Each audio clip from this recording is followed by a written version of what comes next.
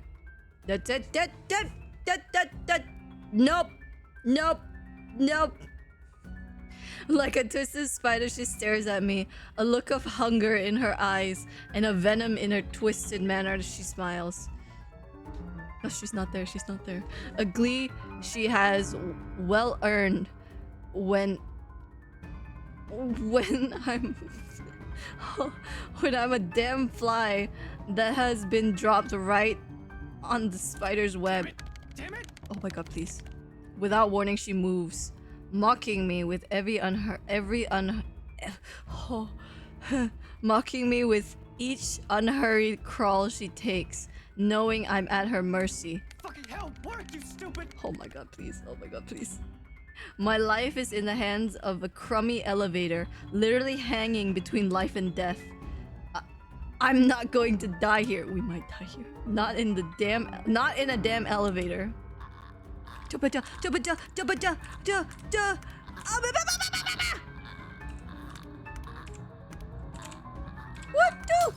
What? 1, 4, 2, 7, 6. Oh my god. 8, 4, 3. Ah! My god!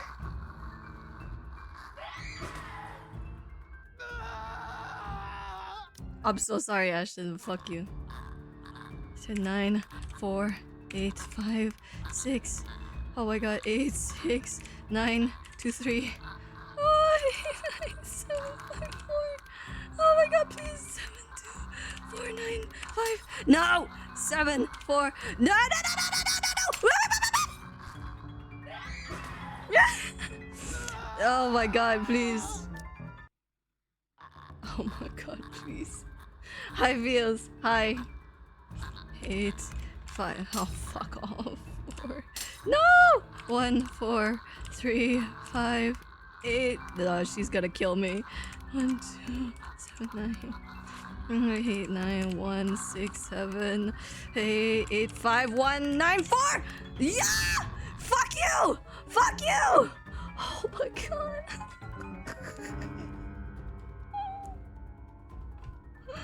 Oh my god, please save the game, save the game, save the game, save the game. Oh. Oh my god. Oh my god. Oh my god. As if a divine power has heard me swearing up a storm in my head, the doors close just as the thing looms near. Soon the elevator, the blasted thing, is headed up. And this is the most I've been tired my whole damn life.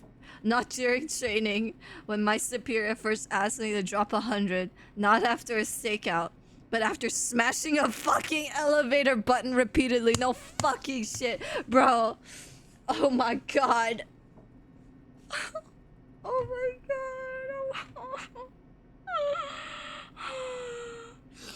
Oh my god.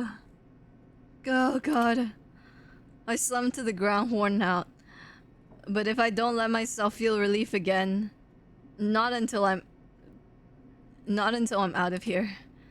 Still, I find myself letting out a shaky laugh. Fuck, I should have taken the goddamn stairs. Yeah, maybe not though. Twice I've seen it. Thrice if I include the party. Unless I'm tripping balls without realizing it, there's no doubt in my mind that this is actually happening. I don't want to believe it, but with the truth staring me— oh my god, wait, I need a moment. Oh my god. That is the first quick time event in forever. Oh my lord. Oh my god.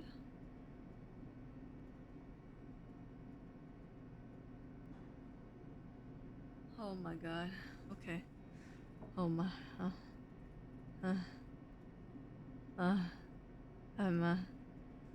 I'm okay. Maybe. I don't know. Am I fine? I don't know. Oh my god.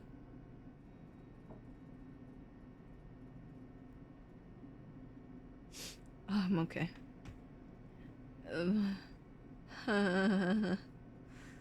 But with the truth staring at me in the face, It'll be stupidity to deny the reality of the matter. Oh my god. Please don't have her stupid face when I turn the page. Oh, thank god.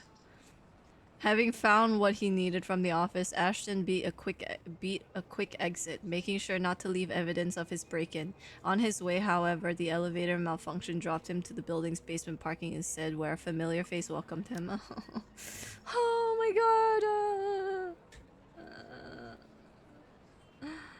god. As soon as the lift hits the ground floor, I hightail it out of the building. Seb's sound asleep when I pass by his station. However, in the face of what I've seen, everything I faced tonight, I really can't care less who will still see me on my way out. The sooner I get away from this place, the farther, the better. Oh my god. Oh my god, please. I don't wanna.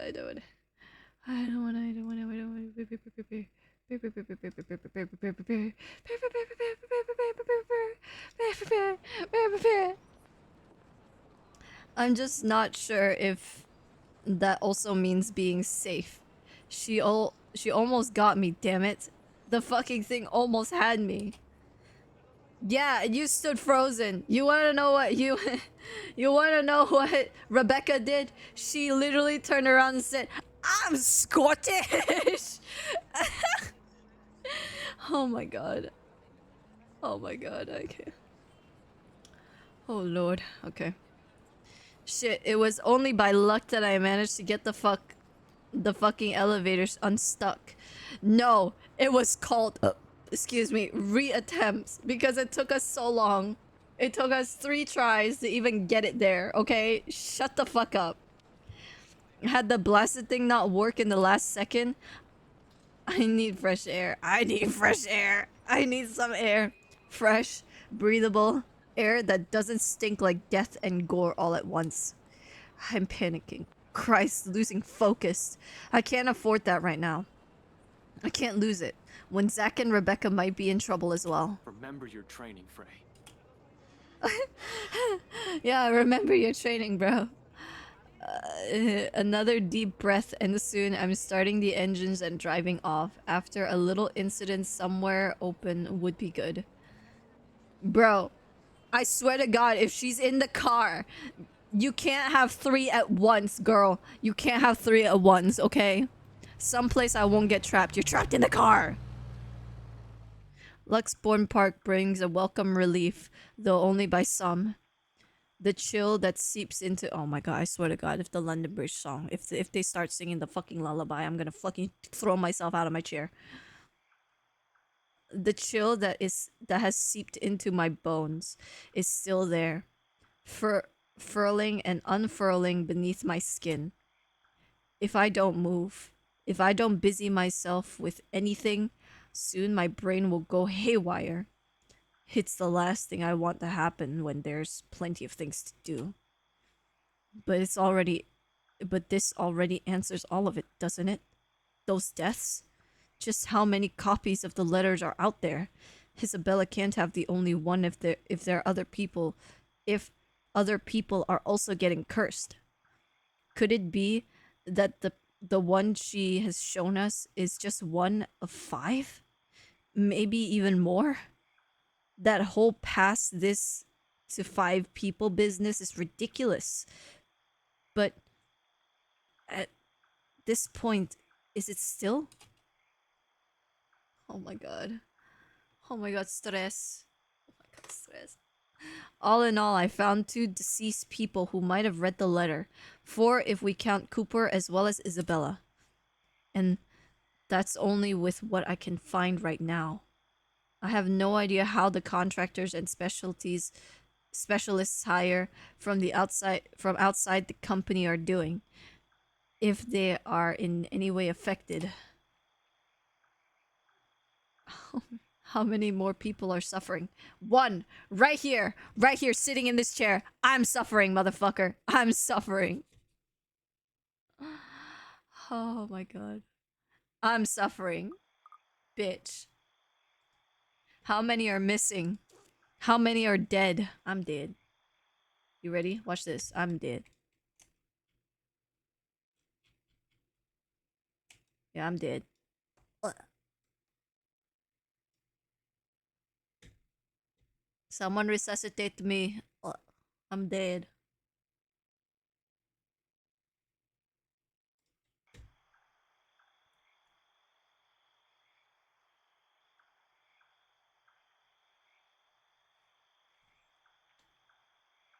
I'm not fine. I am not fine. Oh, God. Can I still blame the rights for this? If anything, they might be in danger as well. Yes, they are. I don't think I wish a curse upon anyone, no matter how big of douchebag Luke Wright is. There's also that woman. How do we get out of this mess? How do we get away from her? Shit. Still so many things we need to look into. Yet all my body wants to do is pace, burn out whatever excess energy there is in me. I'm not going crazy, am I? I saw that. I'm pretty sure I saw that. I didn't inhale anything weird. Just shit. Yes, fear. Shit. That's a very appropriate response, Ashton. Very appropriate response. Of course, the panic passes soon, replaced by another tense silence as everything sinks in. The awareness of the much bigger trouble looming over me. Us. We're in deep shit, and it has finally caught up and hit me like a ton of bricks. Because Isabella has been warning us of this since day one, and I'm the first person who brushed it off. Suddenly exhausted, I slump on the bench and bury my face in my hands as every regret bears down on me. And in the stillness of the park, a plea slips out. Isabella, what am I supposed to do? Tell me, please. A desperation after all my failures. After all the things I disregarded. All at costs of the people I care about.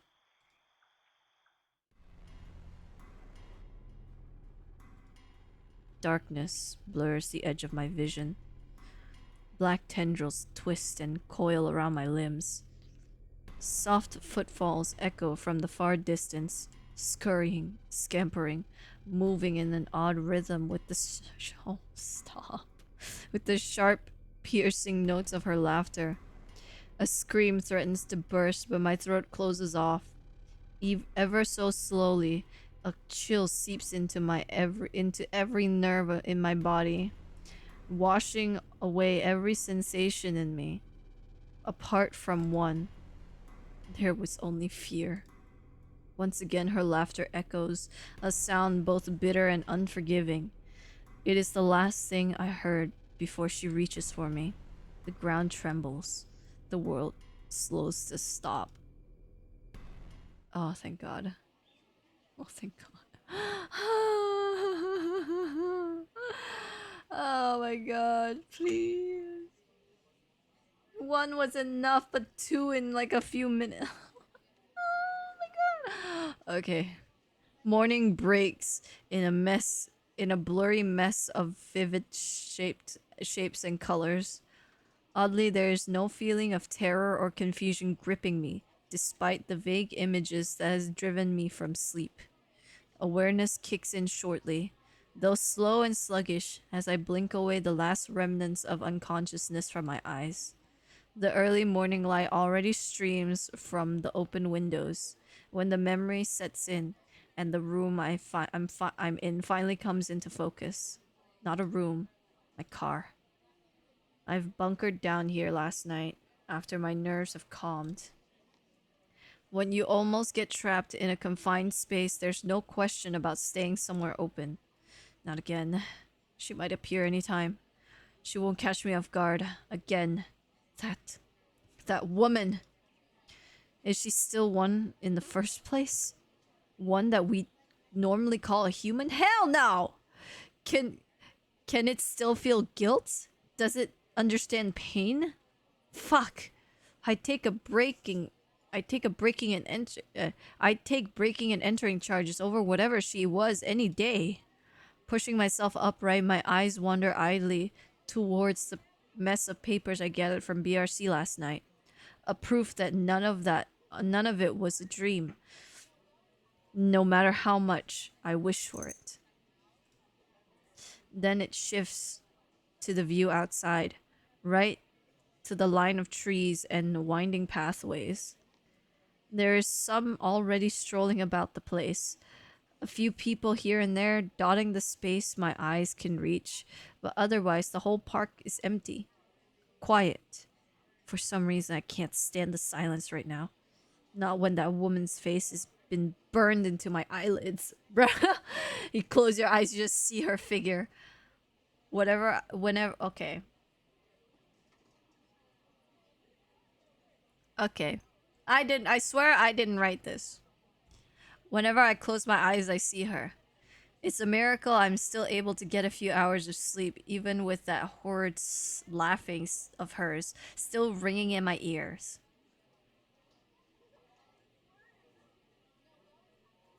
But then, maybe it's simply my exhaustion at work. You'd think I'm used to going 48 hours, maybe even more without rest, and I am. But what happened at BRC has me shaken up like nothing else has. Thugs and criminals, hell, even crime lords I can deal with, but ghouls and the undead? Well, I didn't sign up for that. Seriously. This better not be the start of some sort of zombie apocalypse. Actually, maybe the zombie thing would be preferable. I'd at least know what I need to do. Shoot dead stuff until they're dead for good and leave figuring out how everything went to hell to how everything went to hell to the scientists. Thinking about it won't change anything, though. She's just toying with our lives. She's dangerous. If we don't do anything about her and this curse, we'll definitely be pushing daisies soon. I can't let that happen. I can't let what happened to Isabella happen to the others as well. I've dallied on this long enough. Left all my friends in harm's way after the warnings they've given me. I do admit I'm afraid. But beneath the terror, adrenaline keeps me running, compels me to take action, to do something. I still have 2 other people I need to check with. Isabella would definitely get in a tizzy if I don't check on them. God, I should have listened to Isabella. Maybe I don't need to outright believe her, but I should have listened. Then maybe she wouldn't be. There's no point dwelling on the what ifs and should haves. I can't do anything about the past. What I should be caring about is what might happen. That I can do something about. With one last sigh, I start my car and slowly pull off the parking lot. Zach has already been warned yesterday. I trust him not to do anything stupid. Rebecca, on the other hand, we ended on a bad note last time. Might as well mend things with her first. Cold Luxborn air meets me upon slipping out of my car. Not unusual in itself. This is what Luxborn weather is supposed to be. A bit cold, damp for the most part, and more often than not, terribly drab with an occasional sprinkle of rain every few hours. The sky's still clear, but I give it a day or two before the weather takes a turn for the worse. I've complained about the awful rains for years, despite having lived here my entire life. I have to admit, though, seeing it return to the usual feels extremely reassuring. At least something's still normal in the world when I can no longer think the same for the situation we're in. A nightmare. That's probably all this is. That's probably all. Yeah, that's probably all it is. Yeah, absolutely. It's a nightmare. Usually I'll say I've been through worse, but that's simply another lie I often told myself, isn't it? And I fed myself a great deal of lies through the years, just so I won't have to think about the next day. Maybe we won't have this problem if I hadn't been running away and ignoring things. Hiding them someplace no one will see, because I've since believed that doing so is a show of weakness. Zach's probably right. Perhaps I've always been afraid of my own incompetence might be at fault with what happens to Isabella. After all, it's true. And now, after it has stared at me right in the face, I'm at a loss. I have no clue how to deal with it. Scared shitless to boot. The fuck do I know about ghosts, though? Nothing! Nothing, you bitch! What does Rebecca? Z-Man has showed me photographs, mentioned weird things happening around him these past few days. Bottom line, he likely knows as much about this as I do. What else? Oh my god, I can't read. Why else would he approach me? The guy who knows stuff, according to him. In the end, all I've done is give him the brush off. Some reliable guy I am. Hell, Rebecca's probably in the same boat, grasping for anything that might prove an answer, a way out. Oh, ad break. Let's go. Another day, another song. Let's do... Oh, we can't just keep doing the same songs all the time.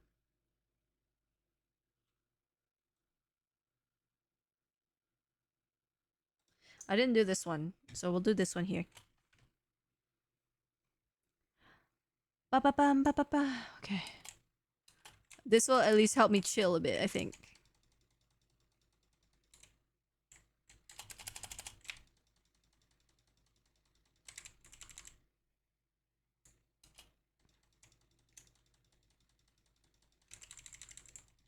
Ooh, he's down and out. Get you out immediately. Ooh!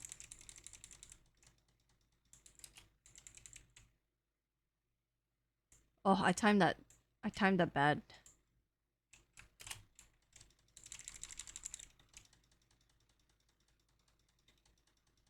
I timed that really bad with that one. Oh.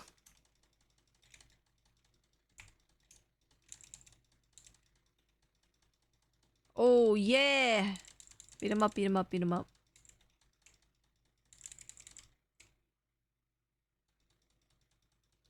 Oh, that was almost perfect. I taunted him twice. Wee, wee, wee, wee, wee.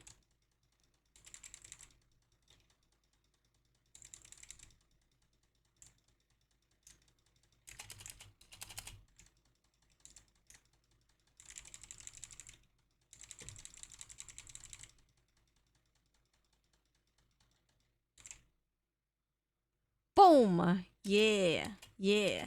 Mm.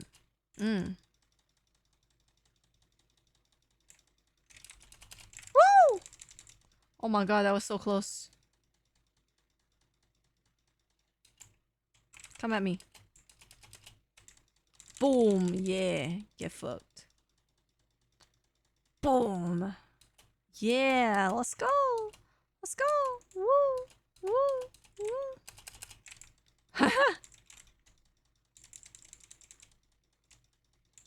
Oh god, that was really. Oh, yo! You gotta calm down, bitch.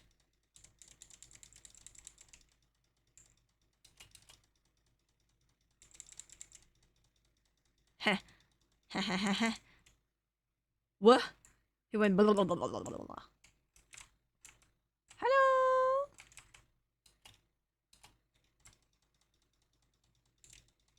Woo!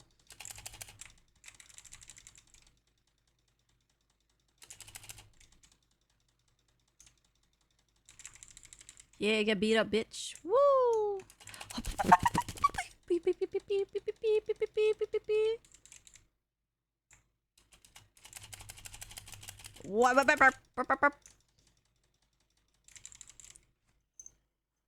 Oh. Hello. Wow.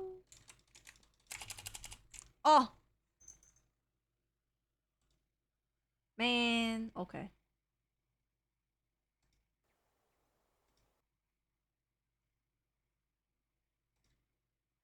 Okay, now that we've sufficiently brushed off the scary, wary worries, we're fine. We're fine now. What can any of us do when all of us lack any understanding of what's happening? One thing's clear about this, however. That thing is after us because of the letter. Isabella's accident might as well have been that ghost's doing. Both Rebecca and Zach have seen it too. She'll go after them as well. Yet here I am, walking to Becca's door, one slow step at a time, a stalling tactic to allow myself some time to put the mess in my head in a better order. How to phrase this?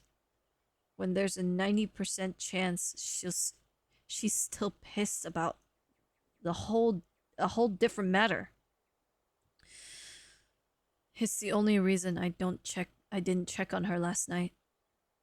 I'll only alarm her by showing up in her home in the middle of the night, acting like a babbling lunatic. And her anger can last quite a while. These past years, it seems the only one she has ever been able to easily forgive is Isabella. I kinda wish she's here to help me talk to her.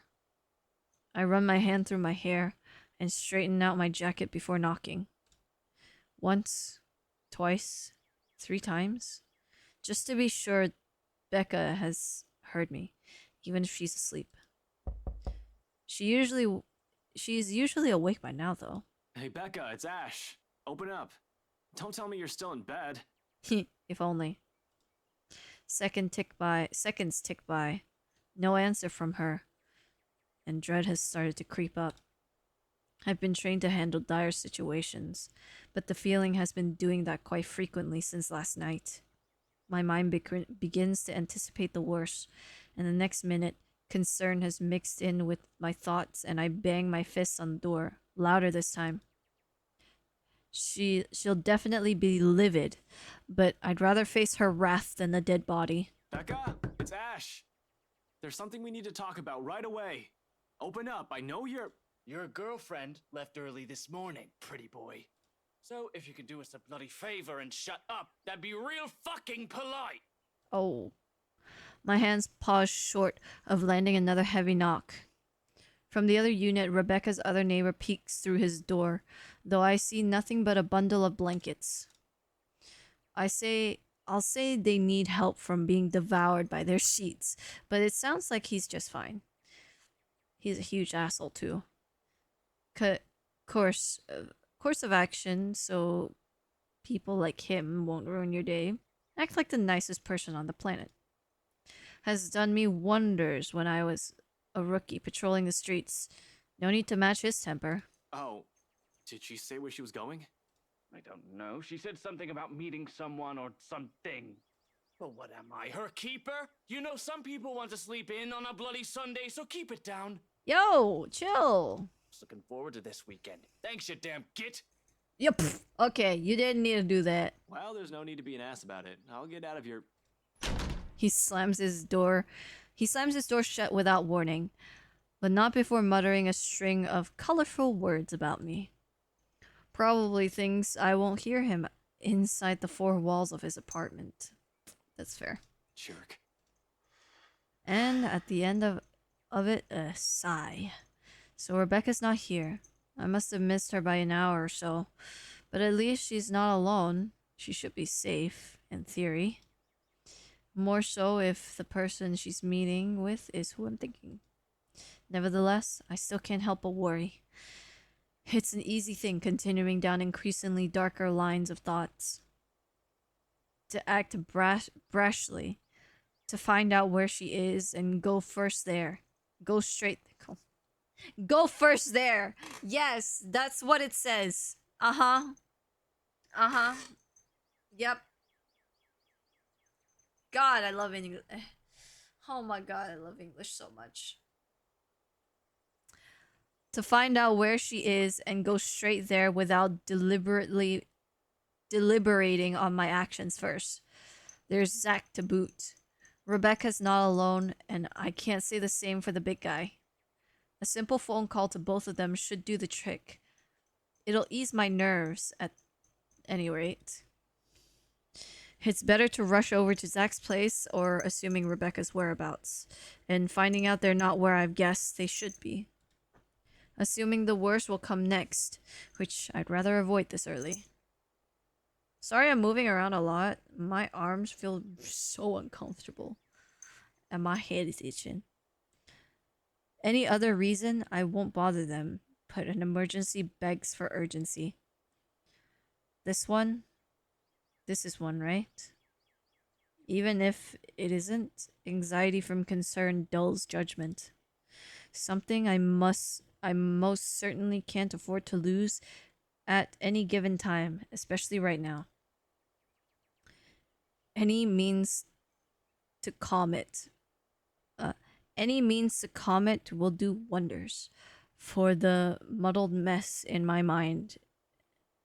For the muddled mess my mind is already in. I pull up my phone. I thumb through the screen until it ends up on a group with only Zach's, Rebecca's, and Isabella's number listed. Other people will probably say I keep too few friends when they chance on this. To some extent, it's true. I can easily name about 100 people I've been acquainted with through the years. Colleagues, blockmates from uni, neighbors, those sorts of people. Excuse me, those sorts of people. They all come and go. But these three have chosen to stay for some reason, without wanting or asking for anything. Unlike the others, none has Zach's kindness, Rebecca's patience, nor the sincerity in Isabella's eyes. One day, these guys are just there. The next thing I know, being with them eases it. That heavy, somber feeling lingering in the air when you stand alone in your apartment, or something as simple as spending your day off without anyone. I'll say it's loneliness, but this carries much more depth than that. If I can help it, I don't want to lose the rest of them to some stupid curse. I've already come too close to losing one. A phone call may be the least comforting thing at the moment. Honestly, I prefer to be in the same room with them right now, but I'll take what I can get. Becca first. She'll get angry with me for worrying about her. She isn't some helpless damsel in distress after all. She isn't the shy girl I knew when we were... Well, yeah, she's definitely not your traditional damsel in distress. She will look at the thing and yell, "I'm Scottish!" and run for the hills. We're already far from the people we were back then, but that's more than enough reason to check on her. I don't have to imagine her taking anything head on.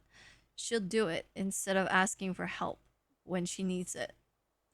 I don't care if she gets mad at me, if only to know that she's fine. A ring. In the silence of the hallway. It sound alone might as well be sharp enough to pierce through my ears. Another second passes. 2, 3. But when on the 9th ring, it goes straight to her voicemail. Cold feeling instantly lodges in my stomach. Rebecca Gales here. You've reached my voicemail. Sorry if I can't get to you right now. Oh, and if this is Isabella, yes, you're free to reheat the food in my fridge. Otherwise, leave a message. Probably just busy, that's all. Though I still barely manage to keep my voice even when I speak. Hey, Becca, call me back when you're free. We need to talk. ASAP. When I speak, yes. I speak. I speaketh English. English, yes. Becca will be alright. Is alright. She's safe. She's with someone else. In the event that woman shows up, she'll have someone with her. Someone she'll be able to ask for help.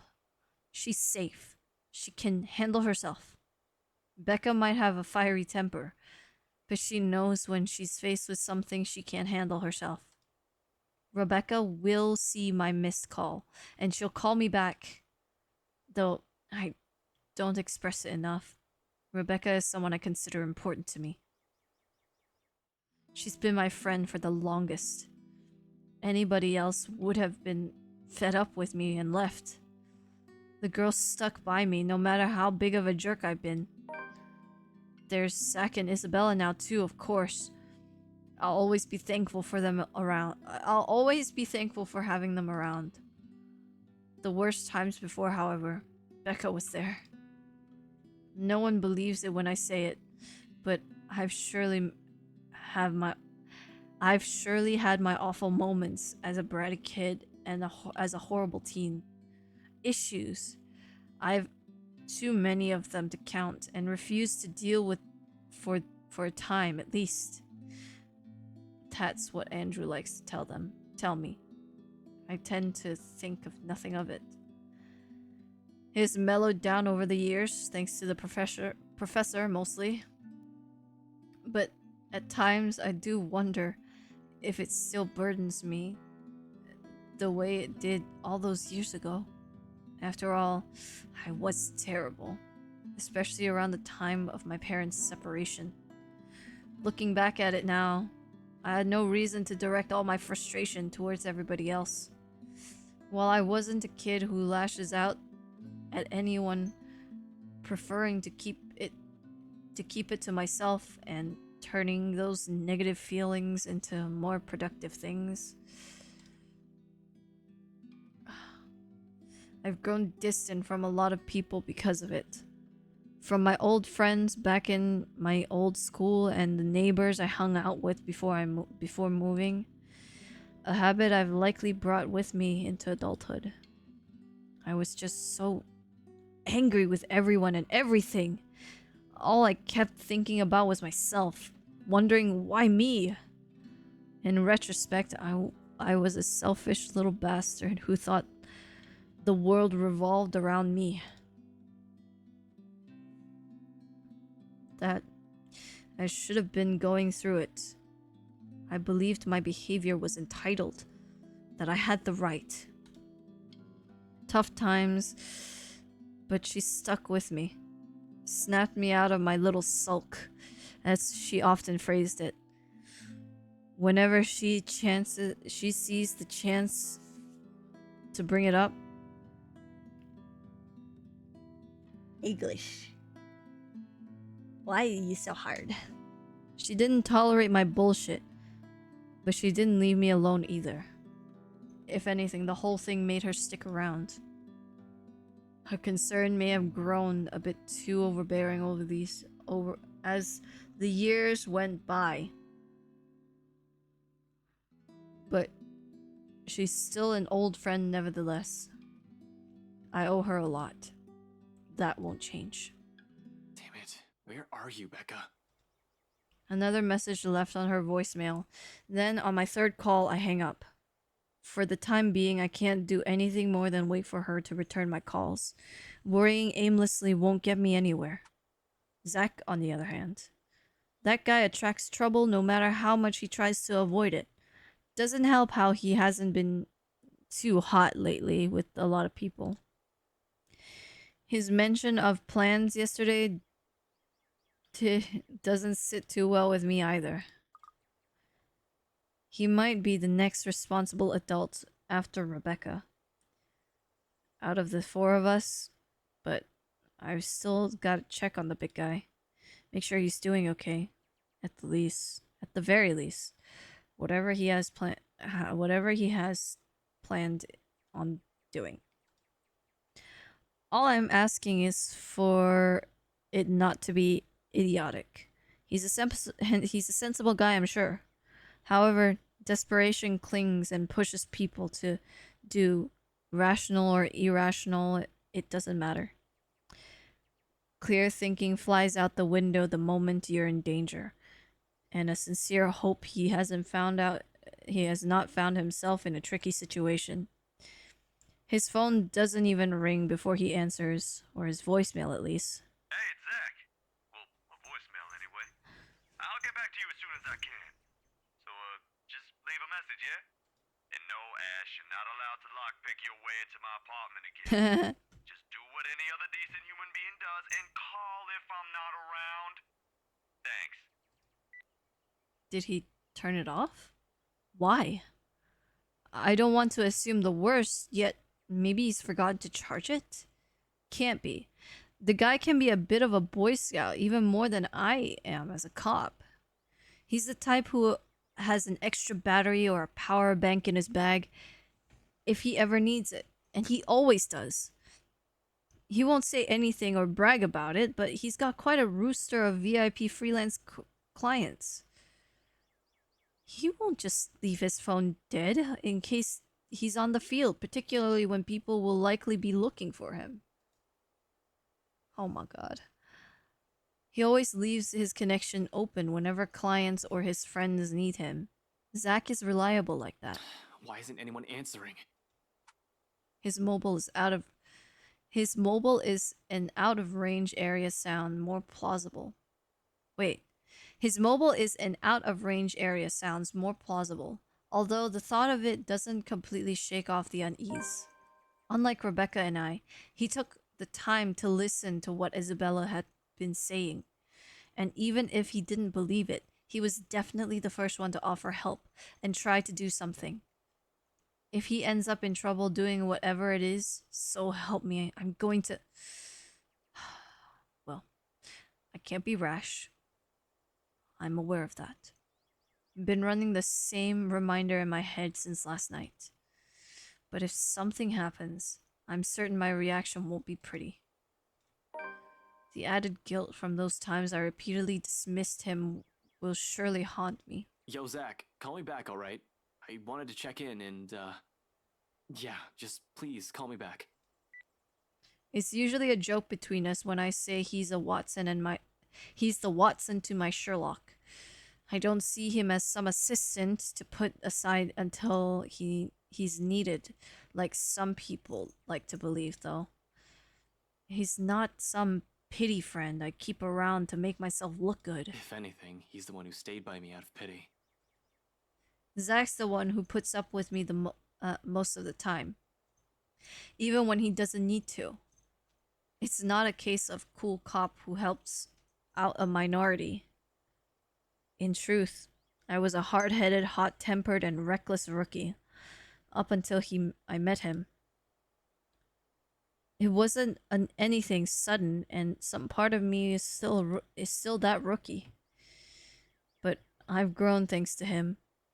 He tempers that part of me. Considering how our first impressions went, I'm lucky he stuck around. Becca and I may have spent a lot of years together as children, but Zach, he's probably the closest thing I can call to a best friend. Though it's more than that. Camaraderie? No, a camaraderie no words can express. He has my back and I'll always have his. He's a brother I've never had the luck to ever have. Only child and all. And I have every reason to worry about my brother. Becca's neighbor did say she went out to meet someone. No specific name. If I'm wrong and she's not with Professor Clark, then maybe it's with Zach. They've never been close, but it's not the kind of awkward friendship where meeting together remains out of the question. Regardless, I continued dialing his phone another 3 times like I've done with Becca's. In the end, after the 3rd attempt and no one answered, I stopped and moved to cut the call with a ragged exhale. Waiting game it is then. I've been trained for those. Hell, I'm used to them, just not when it comes to people I'm close to. Much as I keep reminding myself to maintain a level head, it's a whole different matter when it's someone you know. It's only an accident. But what happened to Isabella has proven that personal feelings will likely get involved at some point. It's starting now, actually. With the anxious strings coiling and uncoiling, causing a racket inside my stomach. And that's exactly when the line finally connects. Before he even speaks, my question is already spilled out, including every pent-up worry and tension in my body. Where are you? The line's choppy, though. I can still make out the words he's saying. Nothing to worry about then. He's just someplace where the network coverage is shitty. Can't imagine where at this time of the morning, though. Did he go out for a jog? What was that, Ash? Could you repeat that? Signal shitty here. I asked, where are you? Hell, Zach, I've been calling your number for a good 20 minutes now. What kind of shithole did you get into? I meant to sound as friendly as possible, to keep things light, at least. Instead, only the frustration shows in my tone. Good morning to you, too. I should be asking you that question. I've been looking all over the mansion for you. I thought you'd be... What mansion? Do I really need to answer that? Why are you even... Please don't tell me that's his plan. A morning visit to the mansion where Luke Wright is? Of all the pig-headed things to do right now, it's the best thing he can come up with? Breaking and entering? I've got plenty of reasons to rail at him right now. Although no matter how much I want to give him a piece of my mind, unfortunately, it's not the time. No, wait. Just get your ass to Isabella's place and hurry. He pauses a moment, a second of indecision while he seems to contemplate his options. How urgent is this? In truth, the question, the hesitance, and the indecision in his voice has caught me completely off guard, and understanding dawns on me. His decision to go there isn't one born out of stupid impulse. He must have found something. However, no matter how urgent it is, he still shouldn't have gone there alone at that. Despite myself, in a split second of comprehension, I allow it to show. A weakness. A simple request brimming with every unease and disquiet causing turmoil within me since last night.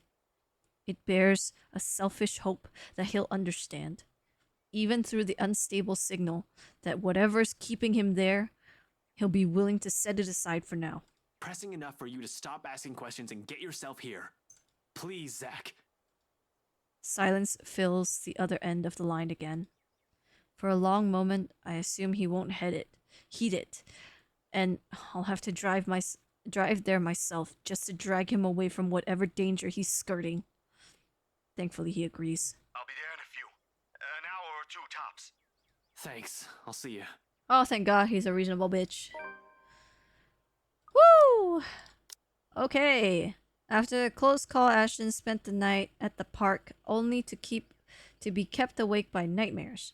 At an utter loss, and with all of his beliefs overturned, Ashton decides to check on Zachary and Rebecca. Unfortunately, the latter wasn't in her apartment, and only Former returns his calls. Okay, here we go. Relief washes over me as soon as the call ends. Normally, I don't let myself a moment of respite in times like this. Gotta stay alert. Rebecca's still out there, and has yet to return any of my messages. But for a moment, I relish in it. This is probably the first time I've permitted myself to do so since last night. Even the muscle in my shoulders have been complaining from all the tension I've taken on. It still annoys me that all I can do right now is grit my teeth and trudge back to Isabella's apartment. Useless. That's what I am in the face of this. A mad dash around Luxbourne and Ainslam isn't going to help things. It's not like I'll simply stumble across them on the side of the road during a drive. This city's too big. This city's a too big... What the fuck? This city's too big a place for one person to go searching for only two people. That'd be like finding a needle in a haystack. With one last frustrated glance towards the open skies, I prepare myself for a long wait. I might have already grown used to this, but the waiting will always, always be the hardest part. More so when it's the people you care about. And sure enough, boredom strikes minutes later, followed closely by anxiety. I need to be doing something. But what? I've already gone through those papers from BRC last night. Twice, in fact, and I'm still at a dead end. If Rebecca were here, hell, if only Isabella is here.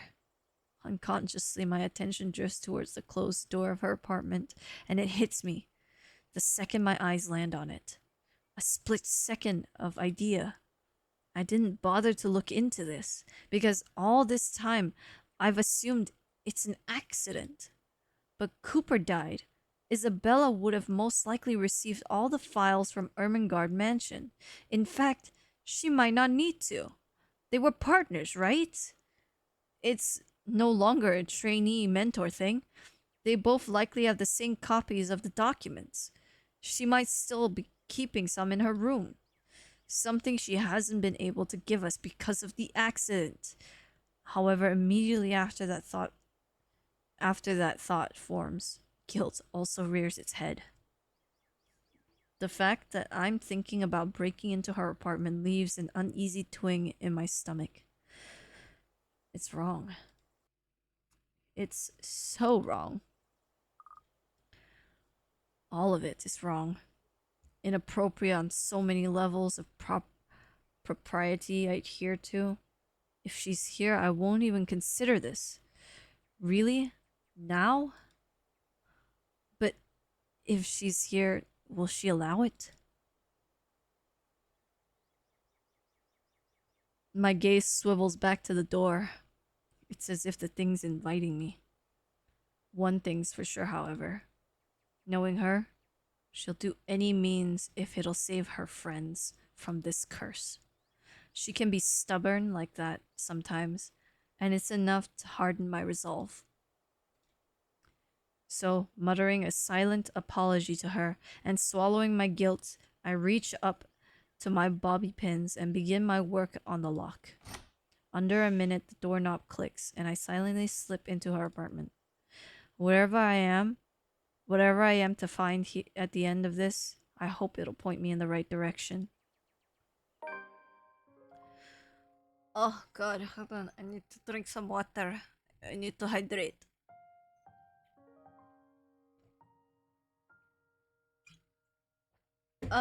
Okay. Here we go.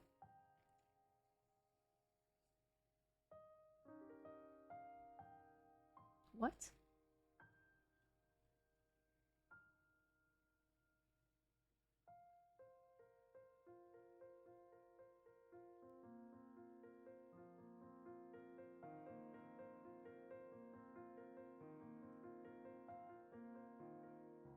Oh, what a dingus. Okay. Despite her aunt having brought most of her personal stuff to the hospital, her room's still a mess. Still a mess of things she has accumulated over the years. Papers, instant noodles, photographs, and posters all over the room. No matter where you look at this, the place simply was Isabella written in it. Just 5 years and she's left the bag. Oh, just 5 years and she's left this big of a mark in our lives.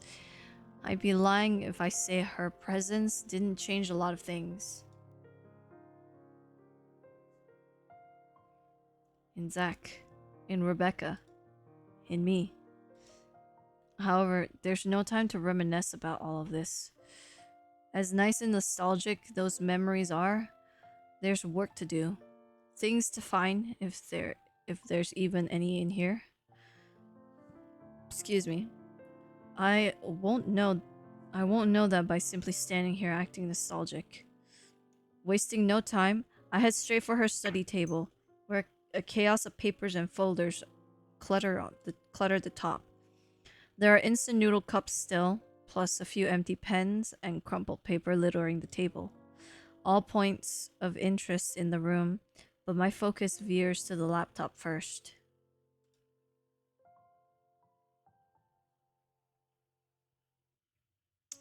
No malice intent. I'm simply looking for work files. Besides, I doubt she has any hide end. And if it still means anything, that's exactly why Isabella has always worn her heart on her sleeve. Genuine, uninhibited, open, free. While it has often gotten her into all sorts of trouble. Whoops.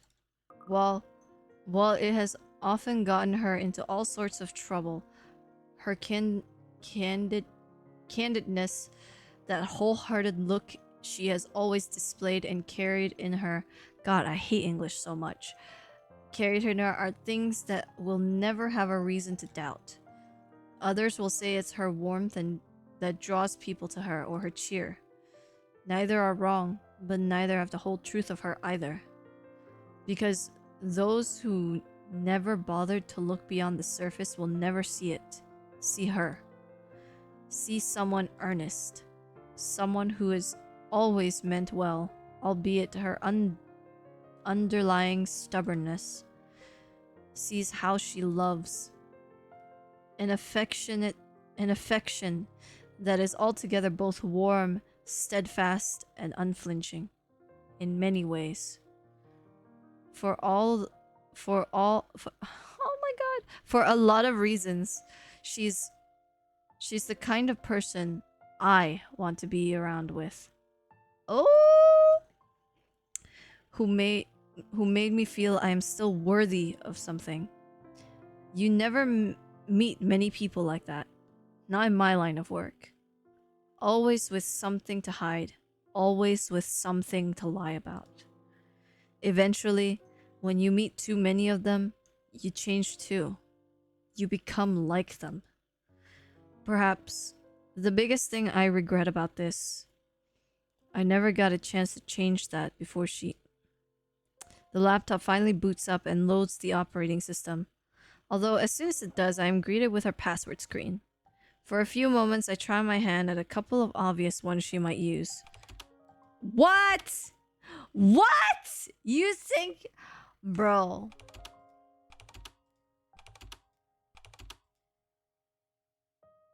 Why? Okay. I understand the last three. What in the fuck? You, huh? 1 2 3 4 5 6 0 0 0 0 0 password 1. Bro, how? What? That's crazy. None of it works, of course. She knows how to use the most common ones. Bro. This adds a new layer of problems. Though knowing her, she must have written it somewhere. Not in the mess of papers here, but someplace she can quickly check. It's probably something she brings with her. Not necessarily a diary, but close to it. I've noticed one on her person several times before. Never saw its contents, but I've seen her write regularly on them. While waiting for a meal in a restaurant or during lulls in a conversation. I just hope she's left where she's written her password somewhere here. It's the drawers I start with from the bottom one. It takes a while to go through the pile. It takes a while going through the pile in each of the 3 layers. The bottom 2 yielding nothing but old records she's been keeping. The third one, though, yields one closer to what I'm looking for. All of the pages have already been filled. Probably why she dumped it here. Ha! Carefully flipping through each reveals notes from a meeting with a client. Sometimes they are doodles on the edge of the pages. That's cute. Others taking up an entire spread. All old ones, and Nothing, all old ones, and nothing of use to me right now. But on the last page is a sheet folded in half. Opening it reveals a doodle of the three of us. Aww. Zach, Rebecca, and me. From how we look about 4 or 5 years ago, give or take. Oh, that's so cute. She drew them as soon as she... Oh. She's like, these are my friends. I'm keeping them. Thank you. At the bottom, the words scrawled in neat script after a few telling erasures. 707 Devlin, 2011. Despite myself and how dismal everything is going on at present, a laugh slips from my lips, uninhibited and without care of who might hear. 707 Devlin Court. I remember handling that case from 5 years ago. Even got a recommendation from Inspector Abigail and a promotion to Detective Sergeant after wrapping it up. Some morbid case of a dead husband being suffocated on a sofa by his own wife, and at the heart of it, Isabella. Fresh off the boat, selling the first property assigned to her. Some sick sense of humor the universe must have, huh? Though, in hindsight, if all that shit didn't happen, the four of us won't even be together. That's so sweet. That's actually kind of cute. Her password is a memory of someplace. To be fair though, I won't lie, I'm kind of like that too. I mean, why some people just put their password as important dates, you know? I wouldn't have met her. Yet in the end, I can't even tell her. Instead, choosing to hide behind teasing words and friendly jibes because I'm a coward who can't even convey his feelings properly. Who can't even face the person he's become. Granted, it's not yet too late for her. She may still recover, but now there's only regret. A badge, a gun, and I can't even protect my own friends. Well, what's a gun gonna do to a ghost, bro? To other people, these may just be series of letters, but to us, to the people pictured on this page, they mean a whole different thing. Apparently, it also means a great deal to her. One sentiment that goes far beyond some sense of nostalgia. Enough to also use it as a password to her own laptop.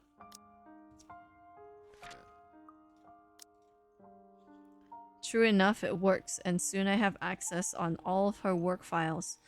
Nothing significant, though. Nothing I haven't already found last night. Perhaps the most noteworthy out of everything is the log she left that night.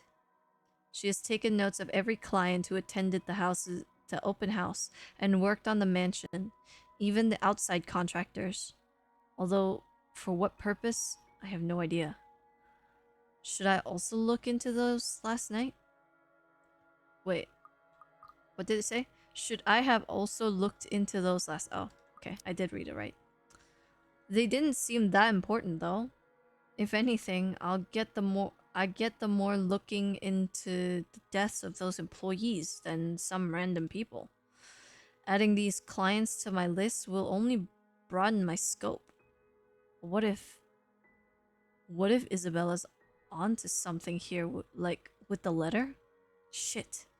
There's no more room for regret. However, all of a sudden the knock breaks the moment, and just as fast as my attention shifts towards the source, before I can even wallow in my mistakes, I hastily put everything back together, turn off Isabella's laptop, and open the door. Hopefully, I'll be greeted by some good news this time. Unrelated frustration aside, once I step out of the room and accept the call, the stone that has been stuck in my stomach simultaneously lodges itself up in my throat. Oh! There, in the hallway, stands Zach. his hand raised and ready for another knock. Although he's not the most presentable at the moment, ruffled and drenched with sweat as he is, relief quickly washes over me like a tide. He's still panting when he pauses. He pushes me aside and heads in. You said it was urgent. Did anything happen? Is it Becca? Everyone's fine. Well, Becca's not here. She went somewhere this morning and hasn't answered any of my calls yet. Okay. Now there's a little bit of panic, isn't there? One person is missing. One person is missing. So, nothing's wrong? Why'd you call me here for then? And what are you even doing here? You know Bella wouldn't be happy you're snooping around here. It's still hers. My explanation can wait. He has a lot of explaining to do. The fact that he went to Anslem alone for some godforsaken reason warrants a proper one. Ghosts or not, he's already been given a warning. It frustrates me to no end. This might be the plan he mentioned the last time we spoke. I get that he's worried about Hannah Wright. Somehow, they've become friends, but that's not the issue here. Not when there's a murderous ghost who might go after one of us at any given time. Sure, Zach made it here in one piece by some dumb luck. He's alright, and this takes one off the list of people I need to worry about. Frankly, as annoying as I am, I can't just stay angry at him when I look at the situation that way. Hell, if that call didn't connect at that exact minute, there might have been a chance he wouldn't be standing here. This is a blessing in itself. Oh! Though first things first, some things still need to be discussed.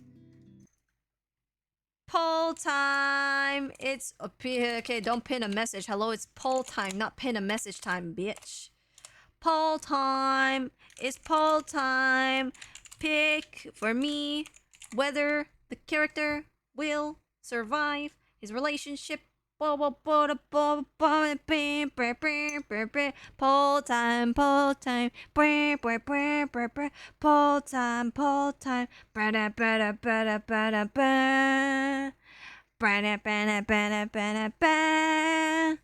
Poll time. It's poll time. It's poll time. It's poll time. Poll time.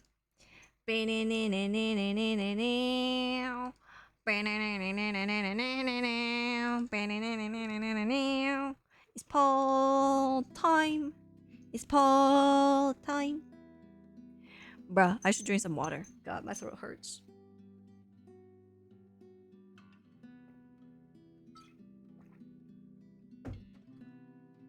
Bruh, I didn't think talking this long would actually make not my throat itself hurt, but like, you know, the bottom of your jaw. Oh, okay. You promise you won't do anything stupid. Okay. You promise you won't do anything dumb. You promise to stay safe. Okay, let's see. Okay, you guys. Okay. Specifically the elephant in this room. And it's damn big elephant considering the possible outcomes Zach's cute little plan might have resulted in. I might as well let off some steam first, before we go into the heart of things. Zach, we agreed you won't do anything stupid. Excuse me. Really, Ashton? That's what you're gonna greet me with?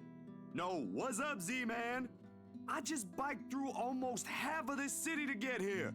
I could use some friendly greetings right now. You guys just fuck me over with D. An explanation would be good too if you can. You weren't very clear over the phone. And I made no such promises.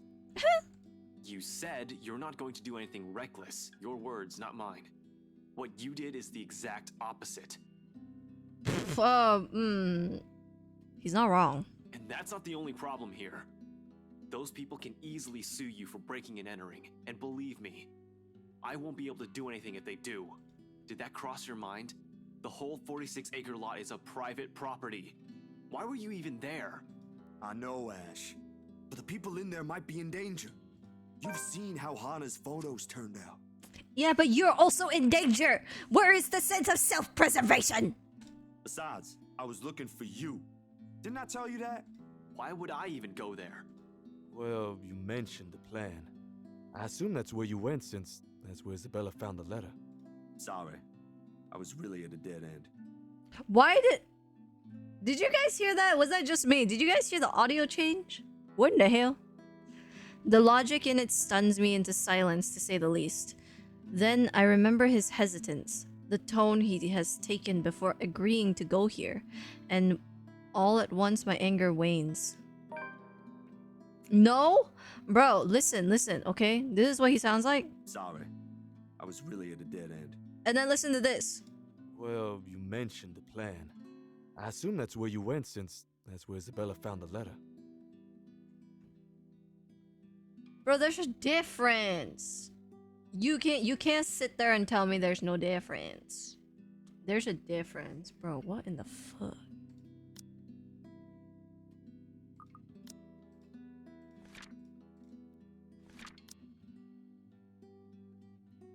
Partly, this is my fault for keeping things vague. I can't keep berating him. I can't keep berating him for assuming that, when I've only left him with vague answers. Still. You could have called me. I did. I didn't receive any and my phone was with me. You're kidding, right? I was at it the whole night. Oh. The whole atmosphere in the room changes into heartbeats. Back again to the tension-riddled one plaguing us. Zachary stares at me like I've grown another head. The expression in his eyes, questioning, asking for confirmation, like my word can't be trusted. Not that I'm holding it against him. I can't even believe the things coming out of my mouth these past few hours. Please tell me you're joking. You can check my phone logs if you want. I really didn't get any. But do it later. It's more important that you hear what happened at BRC last night. Oh my god. You were just talking about breaking and entering. You were just berating him for breaking and entering, and what did you do? You broke and entered. Just as I was about to leave, I saw... Sup, I'm Ash from Deluxe City. Baggers, watch out. Oh my god. Trouble? Better not lie. I'm cool dude. Pretty fly for an Asian guy. I can't with his ringtone, dude. His ringtone. It's so pain. I never get to finish that. Abruptly, my phone rings again, blaring its badly sang ringtone through the whole room. Zach pauses, waiting, and I pull it out to check the caller ID. It's Becca. Oh, nice. I'll tell her to get here as soon as she can. Excuse me. This is where we end it, by the way, guys. I wanted to get through this whole thing and at least get to Rebecca's call so that we leave it on the cliffhanger. I'm evil like that. Without another word, I slip out of the room and answer the call. However, the tone she assumes isn't what I was hoping to hear. Becca? Oh my god. Look, he looks so cool! What? Hey, did I wake you up? Ragged and a bit out of breath, there's a tinge of urgency in it. Listening to her from my side of the line makes it seem like she had just ran a marathon prior to this call. If only you knew! She yelled at the ghost and said, "I'm Scottish!" and ran away. No, I left you a voicemail, so I thought, where are you? Ash, do you remember that one time? Oh god. The question catches me off, to say the least. Where's she going with this? The... what? Back in secondary. We joined a contest back then, didn't we? We had to dress you up as a girl and... If only he knew what was going to happen. No. What? You looked really pretty. I think I still have that picture somewhere. Burn it. We're not talking about that again. You promised. I can't deal with the fact. Burn it. It did happen. Not a memory I'm very fond of, to be honest. Still, a laughter escapes me. No matter how embarrassing it is, that moment is one of the few I can remember clearly in my head. Never did found where she kept those photographs. Seriously, what brought this on? Nothing.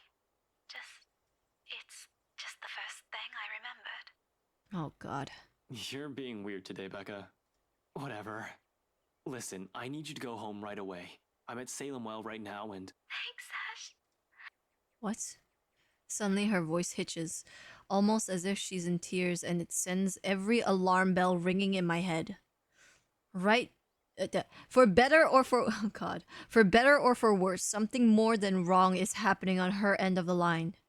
Regardless, I give her the focus she asks me for. I don't want to think that she is nearly pleading for me to listen. I'd like to imagine that it isn't something horrible. I'd like to imagine that it isn't horror and a deep underlying resignation that I hear in her voice. I'm transfixed. Hold on, did I do something? For everything.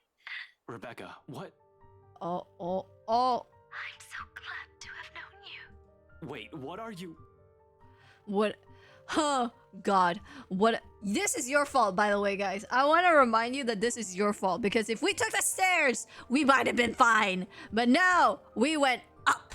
We didn't hide. We went upstairs to the roof. Whatever her words mean and feelings they carry ceases to matter in this instant. Yeah. They're all inconsequential when someone, Rebecca's life, might be in danger. This whole thing isn't just wrong. Whatever she is, something's fucked up is... What? Wherever she is, something oh my god. Wherever she is, something fucked up is going on. And I'm here listening to it right now, helpless. God damn it, Rebecca, where are you? A laughter, and then the line drops dead. Rebecca? Rebecca! And that's it! Cliffhanger! Boom! Cliffhanger god! Boom! Bonk with a cliffhanger! Bonk! Boom! Boom! Suffer.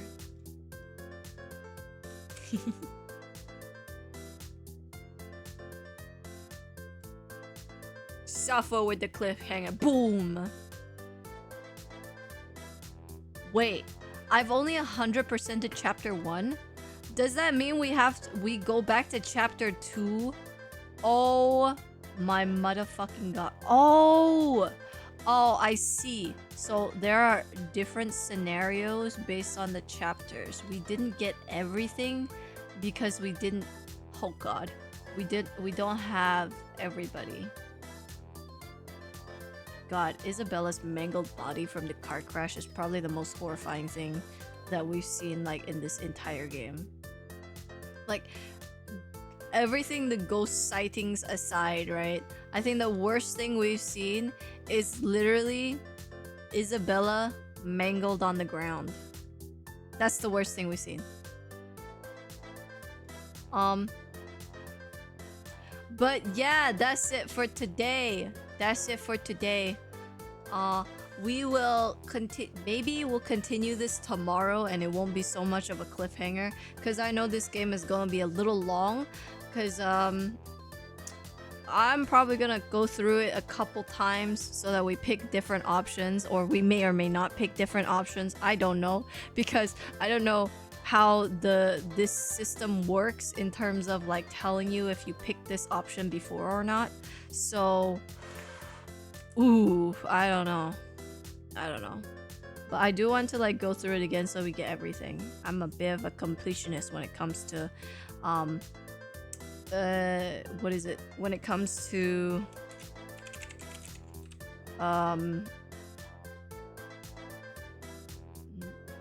interactive novels, that's it. If you're not already in the Discord server, do join my Discord server and follow me on my socials if you're so inclined. Thank you, Bunyan, so much for coming to today's stream. I hope you enjoyed yourself. We will definitely come back to this tomorrow, because after tomorrow, I'll be taking a short break until next Thursday, which will be our last stream before I go and vacate on Twitch. But yeah, I'll see you guys in tomorrow, and then after that, I will go to celebrate my dad's B-Day. Yeah. Thank you all so much for coming. I appreciate you.